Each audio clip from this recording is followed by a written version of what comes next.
go. Hello, Chris. How are Hey, you? how's it going? Good. How are you? Good, man. Good, good, good. I'm glad to have you here today in the podcast. It's been a while that we've been looking each other on social media, like what you're doing, where you come from, what are your interests in data.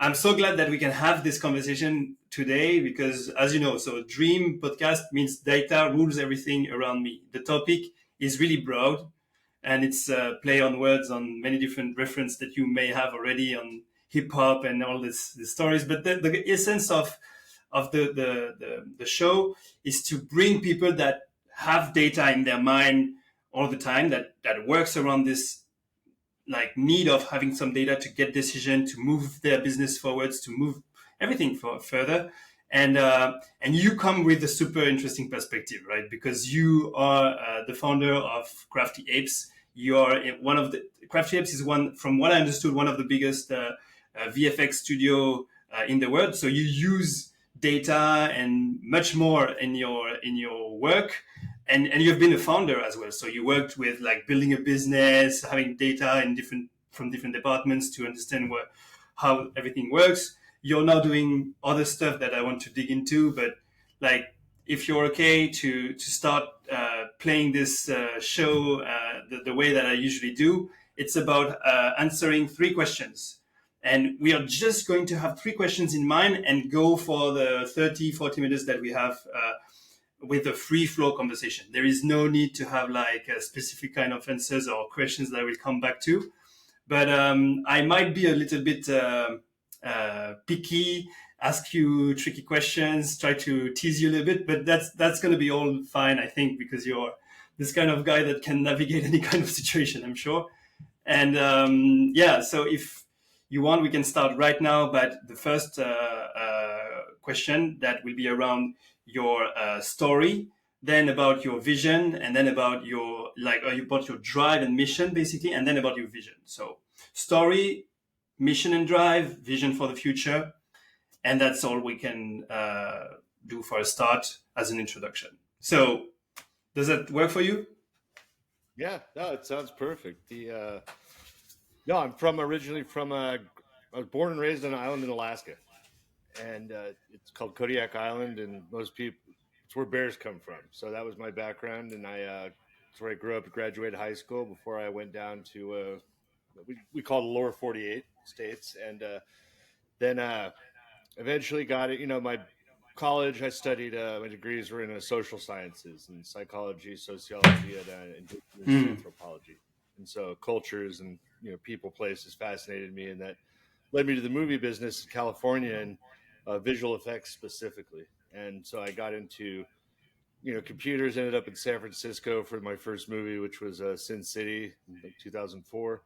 And Nice. then year later, yeah, no, it was good. But the next movie was Shark Boy and Lava Girl. So there's the sine wave gives and takes, and the ended up in Los Angeles working my way up, working for some companies for a few years, and made a good couple lucky choices because my third film was Pan's Labyrinth, and so I got to work on some really good projects and learn from some amazing people. And while in that path, my brother also started working in visual effects as well. He's my brother Tim. He's 4 years younger than me, and he graduated college right around about a year after my career started in that thing. And so he came down there, and we started noticing this. We were compositors specifically, so in the pipeline Mm. workflow of visual effects, everything goes down to the compositors who take all the footage, the 3D elements, they put it all together and make it look real, and they're the last ones to touch it.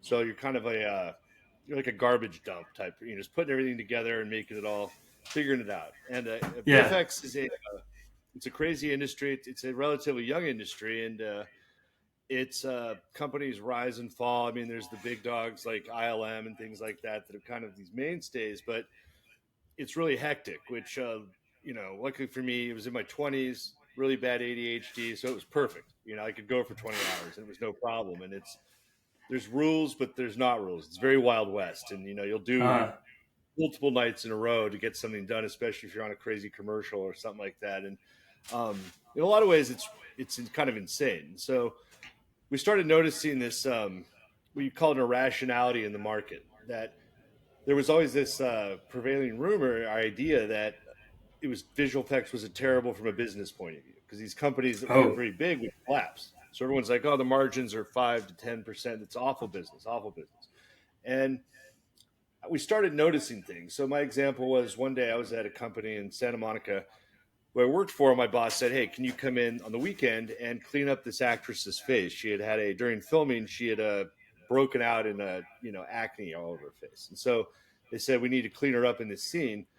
Can you do these 15 shots you just clean them up with the client? I'm sure. And just so you know, in VFX world, a shot is referred to as one edit cut to the next edit cut. So in a movie, there's probably 1,300 of them. So I go there, I do it one day, I knock them all out, and I go to my boss afterwards. And that day, it was probably $55 an hour, so I was getting time and a half. I probably made 800 or 900 American USD that day. mm-hmm. I went to my boss and I was like, how much did you charge the client for that work I did today? She goes, $25,000. And I was like, oh, huh, Oh, okay. Yeah. So then now in VFX world, that kind of cleanup's considered like sort of it's not really sexy work. It's not stuff people dream about when they talk about working in VFX. So we started asking around and looking around. We realized is that VFX was a bad business if you were trying to make like Smog from The Hobbit or Thanos. If you're trying to do the really big stuff that got you awards and things like that, the margins were not great. But it turns out that all the stuff, which is a majority of a lot of the shots and revenue, is somewhat easier in that the margins are actually quite high if you know what you're doing. It's like simple green screens, cleanup. I mean, paint work, all the stuff people aren't even aware we do. That is insanely pervasive. That 30 years ago wasn't done, but now is part of even movies you would never imagine. So my buddy actually got a job. He found an opportunity to do this on a big movie. And he said, hey, someone came to me and they said they wanted to do all this teeth whitening on one of the actors. And he said this big company thought they were too fancy for it. So my buddy said, I'll do it myself. So he ended up making $400,000 in 2 weeks and just doing it himself, one guy. And so boom. we were like, hey, our theory works. So me and my brother went and got our own movie with him. And that, we made like, 100,000 each in a couple of weeks. And we're like, okay, this is way different. And so we realized that all this stuff, that human pride was a big thing. Everyone wanted to work on the big stuff. And so everyone thought, oh, this is a terrible business. But that if you went after the stuff that nobody really cared about, not that they didn't care, but it wasn't as visibly sexy, it turns out that the big fancy stuff, that's where the directors and the producers and the actors, everyone has an opinion. And so what that leads to is so many opinions that you have to do so many versions to get it done that your margins tank. But on the simple stuff, nobody cares or argues. So you get on a big old, say, Marvel movie or something like that. I remember I saw a post from James Gunn one time. It was, I can't quote it verbatim, but basically it was like, hey, we just finished the movie. It was version 753 of this one particular shot. I mean, that's, and so people are like, of course they're losing money because even though the shots might cost $250,000 each sometimes or 500,000 each, you've lost money because of how large of a team you need to put something like that together and the endless opinions. Because it's an unstructured business, that's the problem with it. Is it's very it's sort of just blurry when you do a bid and a client says something. It's highly subjective. So if you say, Chris, build me a digital castle for this movie, and I say, okay, great. Well, who decides when that's done? It's very blurry because you could just be like, no, I don't want this. I want this. And I'm like, all right, we're going to have to charge more. And you're like, I don't have more, but I still don't like it. And you're like, well, dude, so it's really, so in that chaos. I get your point. Navigate through the chaos, you can find the irrationality in the market.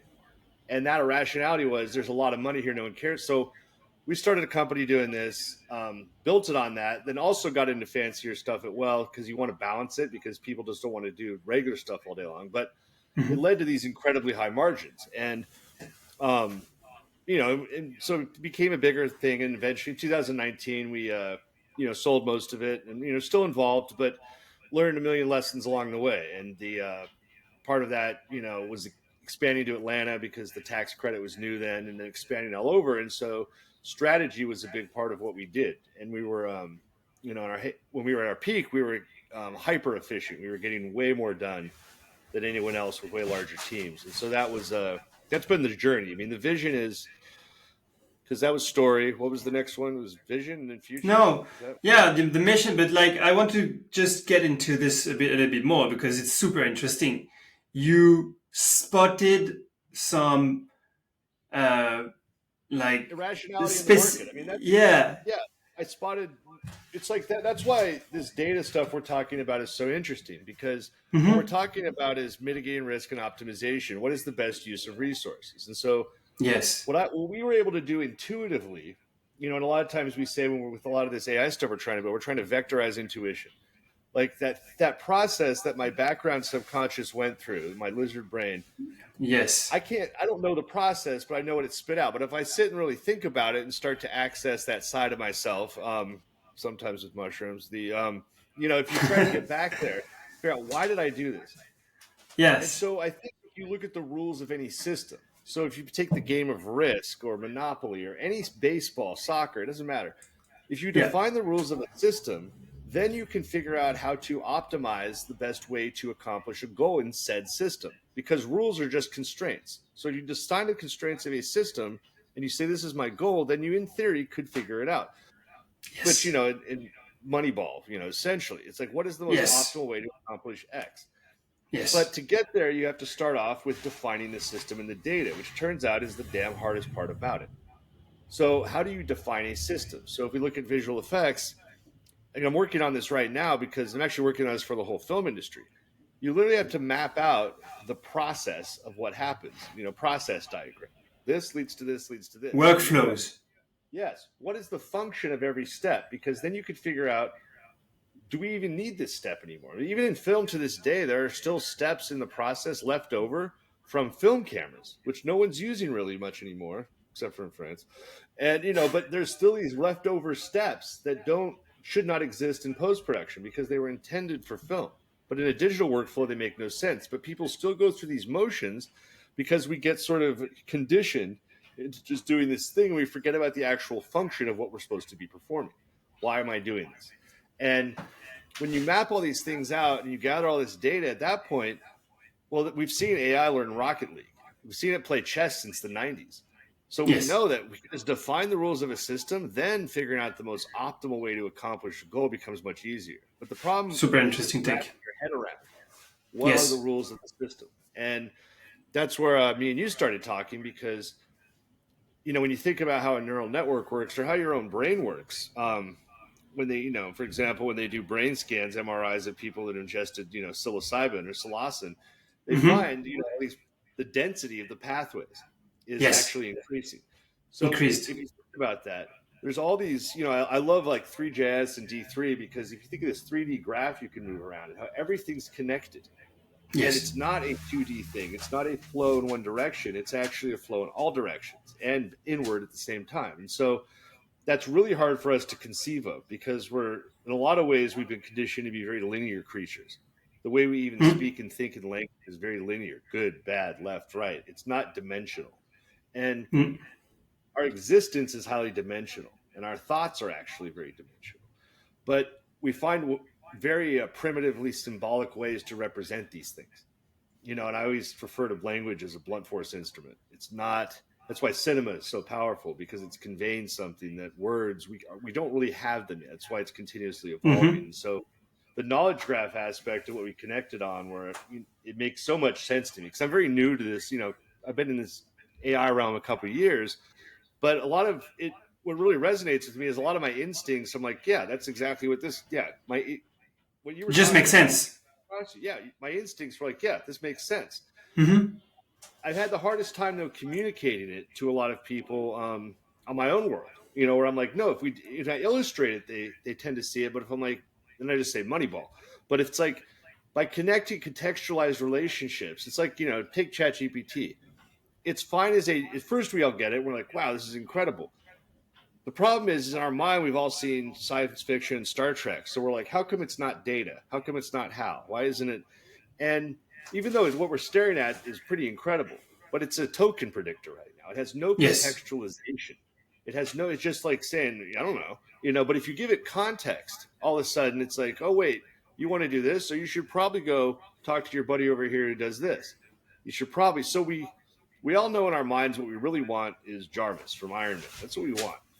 And the Yes. problem is our imaginations have already experienced this through film and books and all these things. But before it wasn't even possible, so we didn't even think of it. Now we have this taste, and it's like it's Yeah. right there. Like, how How do I can we make get this? it? It's right Yeah. there. So there's this. I feel there's this beautiful race going on right now, which is really interesting about this. Being new to this whole AI realm of researchers and people is it's competitive, but it's so much more collaborative. Like I'm coming, and VFX was a little like that, but even this is way more so, where it's like people really want to win, but they really want to offer help to each other at the same time. And it's almost like Mhm. they're not even that worried about who gets there first. I'm sure if somebody starts like an AI award show, which it probably is, then maybe they'll switch. But like right now, it's very you got people sharing from all over the world.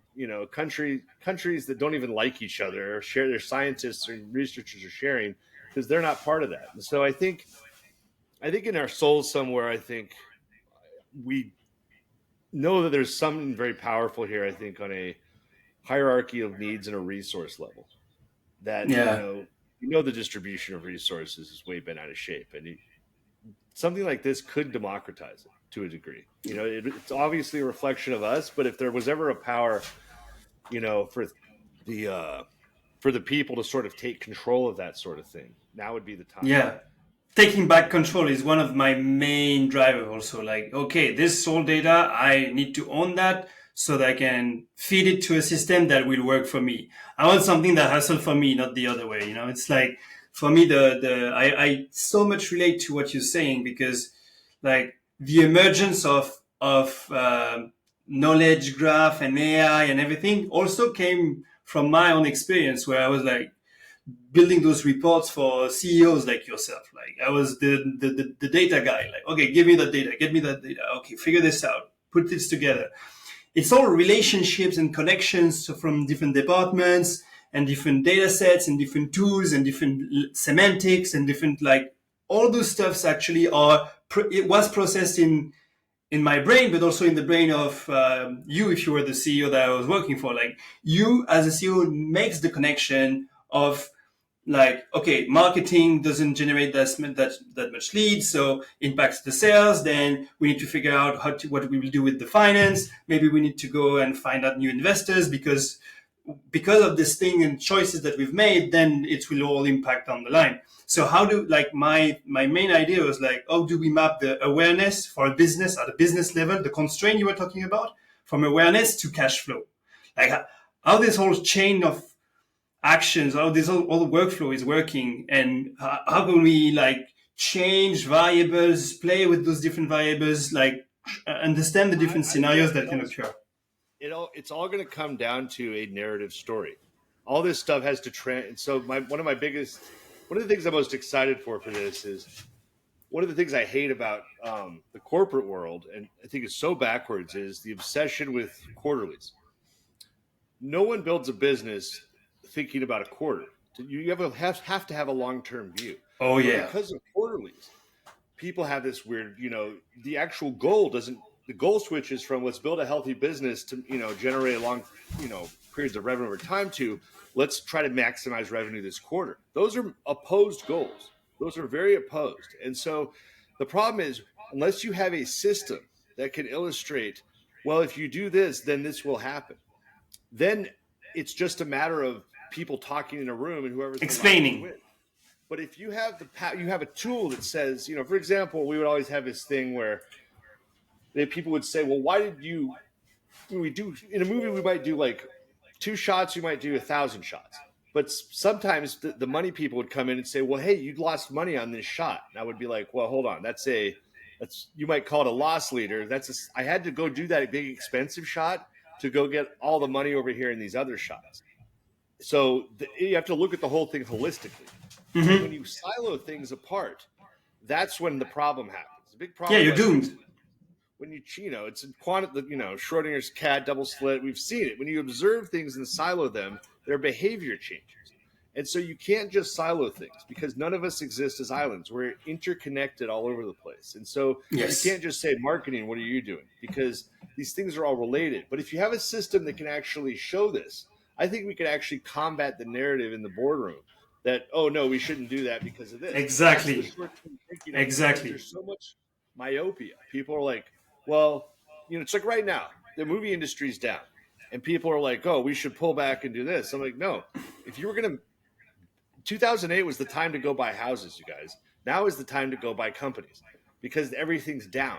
You buy when it's down. And they're like, no, when it's down, you go into austerity measures. I'm like, that is ridiculous. Like, that's just obscene. And so if you can run these simulation scenarios, it's basically like the Sims, Sim City. It's just all these Mm-hmm. games. It's all game theory. Once you set the rules, you could say, hey, if we do this, the likelihood of this occurs or this occurs. And the militaries have known about this for years. That's why they do war games. That's all they're doing all the time, simulating these things. And so in business, if we can tell this story, this narrative, we can say, hey, if we pull back right now, then we're probably looking at this, and we're probably Mm-hmm. looking at this. And unfortunately, we're so accustomed to groupthink in humanity that if our competitors are doing it, everyone's doing it, and the experts are doing it, then we all go, okay, we're fine. That's why so often it takes an outsider, like, look at, despite, what people may think of him, if you look at the car industry, General Motors could have made electric cars in the 80s, 90s, Yeah. but they didn't. It wasn't until Musk came from the outside and said, no, we're going to upend the whole thing. They were then forced to do it. You see it in sports all the time where people do the same thing and then some outsider comes in. So Yeah. with business, everyone gets together and says, hey, here's how we're going to do business, and this is smart, and they all just agree upon it. But when you actually listen to the logic behind it, you're like, that makes no sense. But no one wants to be, it's the emperor's new clothes syndrome. No one wants to be like, that's ridiculous. That's bullshit. And so I think what happens is this actually opens up because you can point to a simulation and say, look, here we go. Here's what happens. And obviously we have to be careful because if it's not built correctly, the opposite could be true, where someone could just say, you could manipulate that obviously in a lot of ways. So we have to be very careful. But if we get to a place where we get very effective in how all this data works, then I think, real truth could come out. Because we know that, the best way for people to get away with, lies and deceit and self-interest is to put shadows over things. And so people say, like, one of the classic business ones is telling the workers not to talk to each other about how much they make. What is that? Oh, they want a shadow over everyone. They don't want to shine a light. The moment you shine a light into the darkness, the roaches scatter. So by keeping everyone eyes closed, then people can, kind of manipulate situations to their advantage. So this one of my biggest excitements here is I think shining a light into a lot of the BS that's out there, especially Yeah. in the finance world where, I mean, first of all, we have to understand all money in the systems are based on faith anyway. They're not actually based on, Yeah. they're agreed upon insanity is what we call it, so it's not real. There's no gold back any of this shit. It's just an algorithm. Mm-hmm. Which we don't have time to philosophically dive into that, which is more hilarious than anything. Like, It's a big rabbit hole. yeah, so it's fast. I mean, it's just, you think of how interesting this is because it's like what happens in the world because people tend to think in one dimensions. Like in the U.S., you'll hear people say. I remember someone saying to me one time, like, "Oh, our debt." I'm like, China has our debt, and I'm like, well, have you ever actually looked into that? And they're like, no. I'm like, well, look into it. Most of our debt's owned by us, but Chinese have some, sure. The problem is if they own all our debt and we collapse, guess who else collapses? I go, anyone who has our debt. I go, so guess what? There's a reason the U.S. was manipulating everyone like that because, like, Mm-hmm. after a while, you're forced into propping up the person that you own the debt for. It's like really devious, but it's like that kind of dimension. People know about it, but not your average person. They'll just be like, oh my God, the debt. They don't really know though. And that's how I think most business works. And I've never gone behind the wizard's curtain into one boardroom yet where I've been impressed. Every time I'm like, that's what the whole thing's being ran off of. And it's like a spreadsheet with algebra, maybe a polynomial equation, maybe. And I really thought, we're always hoping there's a wizard out there, but I'm yet to, I always thought there'd be like these statisticians, but turns out, no, these are like the most simple algorithm. I mean, just not algorithms, simple equations, Excel's formulas that people are using to go to say, KPIs. I'm like, what is the KPI there for? What function does it serve? And, Mm-hmm. what's weird is like people will start worshiping the KPI over the result. it's like, it's like school when they start getting too into testing, people just teach to the test, not for actual learning. And so Yeah, everyone is missing the point. And so I get your I think point. it's exciting for that reason. It's funny. I want to stop on this school and test and everything to ask you what kind of a child you were. Um, I was my baseball coach told me to grow down, not grow up, grow down, because I was very mathematical, analytical. I started off slow, and if you ask my first grade teacher what she thought about me, she would have said I was a moron, and my eighth grade teacher would have said the opposite. So I sort of I was very bored though. I was you know I suffer, at least what the U.S. calls it, I suffer from horrible ADHD, and so I got bored so quick that Mm. I wasn't challenged, so I didn't develop a work ethic. It took me a long time to develop a work ethic because I didn't care. So if you would have seen me at age 21, I wouldn't have been someone you would have bet on at all. I just never found what I wanted to do until I was about 22, and then all of a sudden And yet you built that successful business. So what changed? Like I how did you become like executive at executive level? How did you handle this move from like being deep into the work to handling teams and well, I never how did stopped it doing the happen? work. Was the thing. I've never stopped. I was still, we call it on the box. I Oh, was still doing shots, even when we had 600 people. I was still doing shots. really? I never left the trenches. That's And really unusual. yeah, no, I've been told that. There were good and bad things about it. I mean, the good was that I was extremely familiar with the work, and the workers, the proletariat, whatever, they respected the lad a lot. It raised morale a lot because I could jump in and do stuff, and it also meant that when I asked people to do something, that it wasn't like, oh, it wasn't that classic, oh, management's asking me to do this, they don't understand how hard it is. It was like, no, I understand exactly how hard it is. But it was a very sort of organic thing because it was, I my brother, my partner Jason, we formed the company, and we all kind of we were like a triumvirate in terms of power. No one of us ever held the title of CEO or anything like that. It was like this other concept came out, which is obvious. What I call it position theory, because everything to me is a sports analogy. But Yeah, basically, we're sure. all I trying to agree. play certain positions, and you have a natural position. So it's the Darwinistic thing. If you judge a fish by its ability to climb a tree, then you think it's ridiculous. But Hmm. we all gravitated. Like Jason did a lot of client stuff and internal sort of clerical logistics. I was very into the work, and I was very good client as a field agent. I would go on set a lot, have relationships with the clients. Like, I'm the guy you drink with. Tim did a Hmm. lot of internal, operations and pipeline stuff. Was very, very good at the work and good with clients, and we all kind of gravitated around to our positions. And so I think it gets important because I think if you play out of position, not to say you can't tangentially kind of move a little bit here and there, but I just based on the way people's personalities are and things like that and the way they see the world, I think it naturally designs people to sort of play certain almost like roles in a tribe. If we imagine we're in tribe, from back in Hmm. antiquity, and you think of all the functions people would have to play in that tribe and what roles they would play.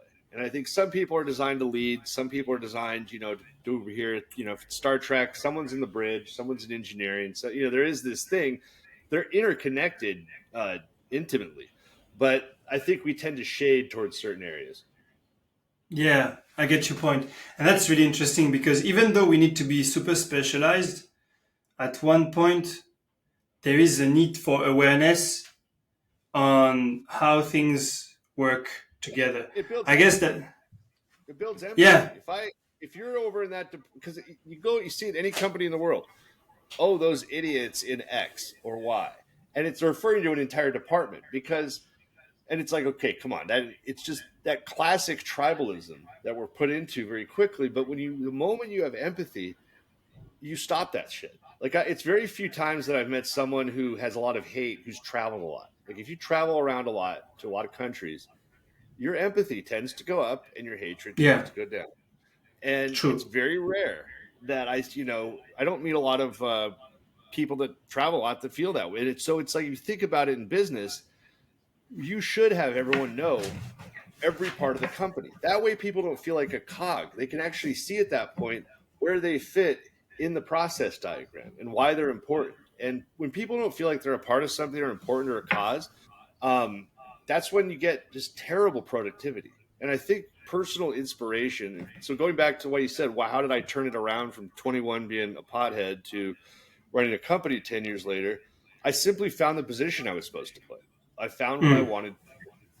And when I found that product based purely off inspiration, I went from doing nothing to working 20 hours a day, but it was never work to me, and so I'm still doing it. I've actually been up all night long on weird AI shit all night, and like, I feel you. It's so interesting. It's like just this. Yeah, it's so interesting. Itching this curiousness, and I'm reading your buddy Anthony's Medium things over and over again, going, okay, when's he actually going to release a fucking repo? Yeah. It's fascinating. Yeah, sure. At least, like right now, what we can see of this is highly conceptual agreement on this is what we need to do. I am yet to see something that is completely functional. This is what we are at, obviously, with ABI, and I pitched that to you. You know what we are at with this artificial business intelligence kind of idea. It's constraints on different topics, different departments. It's this Jarvis mode for business that you can rely on, but it's also understanding what are the different levels of intimacy you will have with the AI system. I feel like we want that Jarvis head, but there is definitely that bunch of other like consultant or specialized domain experts that we want to be as much developed as possible. And there is also those lower hand kind of assistant that are very focused on a task, very, very, very obsessed by just making things done and not reason too much across the different departments. So there's definitely some structure to put to it, because right now we understand that the graphs are going to be the right way to feed the LLM, because it's kind of fitting the same shape and thing that needs to happen to create that uniqueness. But the ability to pipe the data, feed that knowledge graph, and understand what you can get out of it with a high level of trust is kind of the crazy stuff to do. And this is only on the data side. We're not even talking about the experience, where the user is going to what is the experience? Yeah. Even if we get there, it's okay. That's the thing. What do we do? What do we do with it? How do we optimize? It's a fun journey. I never 5 years ago, if you asked me if I'd be staying up all night to watch YouTube videos on Neo4j, I would have said probably. And now it's like I'm watching hour-long videos on Neo4j, which my wife's like, that is the most boring thing in the world. I'm like, oh, no. Look at, he's doing this. She's like, uh-huh. And but it's fascinating, because it's that I was just watching one today, and it's all about how do you parse unstructured data. We're sitting on so much data every day. This conversation is data. I take any podcast I've been on, I immediately take it, transcribe it in Fireflies, and I shove it in one of my bots. That's trying to do these things, and it's like there's so much data that's created out there, and one of the parsing it, chunking it, defining the knowledge entity is the big thing. And unless we have constraint, as you said, coming back to the first thing you mentioned, which is completely on point, is if you put constraints, then you might get to it. Because also what I've learned, and I want to have your take on this, is there's this big domain called ontology, right? Ontology, it's the mapping of knowledge, how knowledge is connected together. Ontology and schemas. Oh yeah. Yes, exactly. Those guys have been working on it for 20, 25, maybe more. But what I understood from the scientists, because, the post that I've made, people are reacting crazy on it. Like, no, you shouldn't say that. But they are taking it to the science perspective, trying to probably boil the ocean, if I can be provocative a little bit. But if you, on the business, you don't have that sort of scientific need for proofs and everything. You just need to make it work for your business. So if we don't narrow down and have like convictions on, okay, this is what we need to do. I guess that it's going to be hard to get to the Jarvis mode because we are still going to iterate and try to figure out how to map the whole universe. But what we need to do is just put in constraint and I be think you very. can have. I was debating the same thing with someone the other day because I'm like, you can have both, meaning we can have systems that have a lower level of fidelity that can be very helpful, and other people can be working on this other level of fidelity that they then, just like any tech, it can advance. So as long as to me, the foundation is gathering all the data. If you have all that, like for me personally, for our big data gathering, like I went with Mongo because it's unstructured. Just give Mhm. me a basic schema that's basic enough that at some point an LLM is going to be able to figure all this out because they're going to get better and better. So I think of it as a blurry picture. If a picture starts off really blurry, I can't tell what it is, and then it slowly comes into focus. Even now, like our internet feed is like you're pixelated, but I can still tell it's you. So the Mhm. fidelity is somewhat low, but I don't need that much for it to be very useful. And so if you think of it in defining the rules of a game, like the other day I was building this quick Python script that simulated to do exactly what we're talking about. I said simulate a restaurant. And so one level of fidelity is, oh, the restaurant's open for these hours, has this much space, and has these customers come in. How many hours? And then another level of fidelity down was, oh, how many hours do you want to be open? And here's the profit you make at different times, and here's the morale of the employees that happens. And then the next level of fidelity is, we're going to introduce weather. Here's what weather. Because if the ultimate level of fidelity would actually be a full simulation of humans with gravity, with hunger, it would be a full agent-based simulation where every single agent had cognitive control. That's literally reality. That's the Matrix. We don't even need anywhere near that. You can literally do a text-based game like Zork to define simple rules of a business. Imagine a supply chain and say, and be without very doing hardly anything, you could get stuff that would be useful in terms of finding efficiency. But if you're really going to go, the problem right now is getting beyond that with all the data we have, because we know that with the data we have, like I should be able to take all the company's Slack channel and be able to just shove it somewhere and have a LLM actually go figure out what the hell that company does, how the process chain works. That should be doable, which I think is part of what you're building. Which, if you're not, I would love to. Someone should build it. Is an amorphous thing that can really latch onto any business. Look at all the unstructured data, the emails, the chats, and extract and figure out what is the process chain of this company. What is they doing? Who does what? And then with that, then go out, with agents or swarms or whatever, into that industry and market and figure out what does that thing do and how does this business sit inside of it and how can it become bigger and more efficient. But that processing unstructured data and extract. So I don't even worry about the schema so much. And the reason is the AIs, or now I hate saying AI, I'm sorry about that. The developments that are going to happen in this space are going to be able to employ schemas that are far better than we could develop very soon just by observing a lot of our data. It's going to find the most efficient way to do it. I understand So you. Yeah. there's very Though little. I have some like I completely get the angle that you take here. I just feel like it's super interesting. Like, how do you bring explainability in that whole thing if you don't master the schema? Because this, if I let's put it this way, if like take biological taxonomy. So biological taxonomy is a schema. Now, so we say, oh, this monkey is a primate, da da da da da.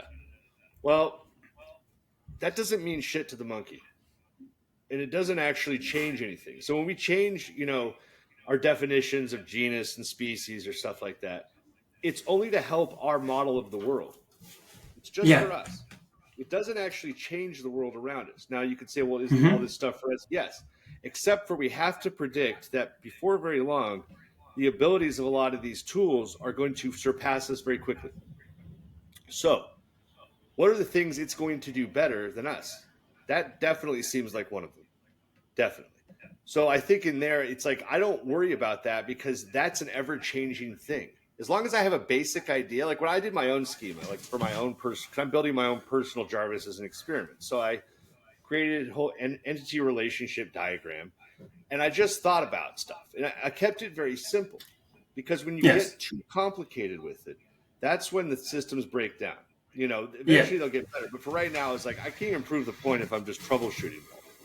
I don't think you need Hmm. that much fidelity to actually be useful. And that's where I think people get lost is they're like, well, what about this, this, and this? And so often the human brain, and I see it all the time where I'm like, hey, we need a tool that does this. Let's do this. And they're like, people think of the absolute craziest worst use case, like that covers 1% of use cases, and say we can't do it because it doesn't cover this. And I say, okay, hold on a second. We have a tool that'll cover 99% of things, and you're worried about 1%. Let's just build a special little thing for that. But there's this Hmm. human need to search for the God equation that covers everything. Everything, it's like it doesn't make any sense because we almost never find anything like that. And so let's break it up into parts. Let's try some stuff out. But like you said, 30 years, you've had social scientists arguing about schemas and they still can't agree on. I mean, I've been to schema.org. I've seen that insanity. Cool. Yeah. It's cool. But every time you add a layer of fidelity, you are actually setting back, I think, the technology, because that's where the AI's, these language models are having a hard time right now is with dimensionalization. Every time you go a dimension of complexity, that's where they start to screw up. And Yep. as they get better there, we can't just keep moving the goalposts. So let's see what they're good at now, and then let's develop it further. So I think you have to have some type of schema, but in terms of fretting too much about what that is, that feels like a waste of energy. I get your point. It's yeah. It's so you want to, I mean, the way I see it is you want to keep it as simple as possible for you to grab the key elements, but you're not so worried about how dense it can become under the hood, like when systems are going to Not, get not, better not at at the mapping. moment. Not at the Yeah. moment. I mean, listen, I can. My mind's gone there many times where I've burned up a whole night just thinking about it. Just going, oh, Mm. why can't? Well, if I do this, then I have to have a schema for this, and I have to classify this, and I'm like, holy shit. I got. And you said people 25 years and they can't figure it out. So it tells you that at some point the cure becomes worse than disease. Let's just get to a point, and then you can have a folder called that we all do called miscellaneous. I don't know where to put this shit or something. It's like but on a broad level, if I say, department, initiative, domain, project, task, subtask. I mean, how far do you want to go? It's Yeah. I really started to, like we said, we tend to put these things in these sort of militarized hierarchies, but our brains don't actually work like that. And I would argue that the best militaries in the world, which are really small, sort of SEAL type teams, don't operate like that either. They operate as independent entities with a loose connection, like a commonwealth. So it might be that our entire concept of hierarchical schemas is actually highly flawed. I don't know that. Yes. My Yes. instincts are Yes. suggesting that's why no one can find out what it is because it literally is a fractal that goes on forever. And But what if we could all build our own? Because it's about a worldview at the end of the day. It's a worldview that you have that makes you tie up your house and put things in this place and this place. So it's kind of very personal at the end of the day. So I hope that this whole debate of like good schema, but at the end of the day, it's going to be like, what is your schema? What is your worldview? How do you materialize your worldview and grab every information that you need to make you better and yeah, grow and do your stuff? and that's what I think. So much stuff. It's weird when you, like you said, you go on LinkedIn, you post something, and then these guys that are like ancient who've been thinking about this one problem for 30 years have been waiting to. They're just ready to light you up or love you, and Yeah. because they've been thinking about this for 30 years, probably no one wants to talk to them about it and their families or something. They're like, oh my God, someone, And so, but the thing is, you're totally right. Our existence, our perception, consciousness is a personal one. And so the Yes. idea that whatever software or whatever worldview or car I like or whatever, that should automatically apply to you is madness. It's insane. But you hear it all the time where it's like, if you want to have some fun, go on the subreddit for personal knowledge management and personal knowledge graphs where people argue about Notion versus Asana versus Obsidian versus LogSeq. I mean, and I'll be honest, those Obsidian people are fucking crazy. That thing sucks. And like, it's like, now you got these AI ones and all this, but it's hilarious because people are so passionate about it. The community is not very large either. It's like, super nerds. And I love it because I'm like, yes, my people. And then I realize I don't like any of this stuff. I'm like, where's the node-based bidirectional database? They're like, why would you ever want that? I'm like, I want it now. I'm like, and so it's hilarious because it's just like, the clothes we wear, food preferences, whatever, movies, they're all just reflections of us. So it's going to be funny to see if we do have our own schemas, how our digital Jarvises or whatever are going to be different from one another. And it's just like having a messy house versus a clean house, like you said. Yeah. And how at the end of the day, you as a future worker, you bring your own AI assistant or AI avatar and you connect it to a business. That's also fun. Like, because if you do that sort of stuff, if you have that kind of duality, you come with your own AI system, you plug it to the company, and then when you leave, you unplug it and you can go. And that's what excites me. Like, okay, if we can have that. Get fired because his AI was offensive or everyone hated it. Like, your AI is the worst. It's super annoying. Get him out of here. Like, that's going to be hilarious. Yeah. I mean, that would be an interesting thing to simulate. What, I've thought about this, and this is what I'll use ChatGPT a lot. I'll ask it to simulate where it thinks society is going to head if certain things occur. Because I see these things really as simulators, and that's what's fun is if this occurs and this industry happens, what is how do the ripples go out in the pond, and how does that effect happen? And it's very entertaining. I mean, obviously it's a lot of made up stuff, but it's super interesting. It's like, yeah, it's just adding some perspectives will make you like a bit more comfortable into like, okay, I have explored many different options, so now I can find my way into this. I guess that's why I find this interesting as well.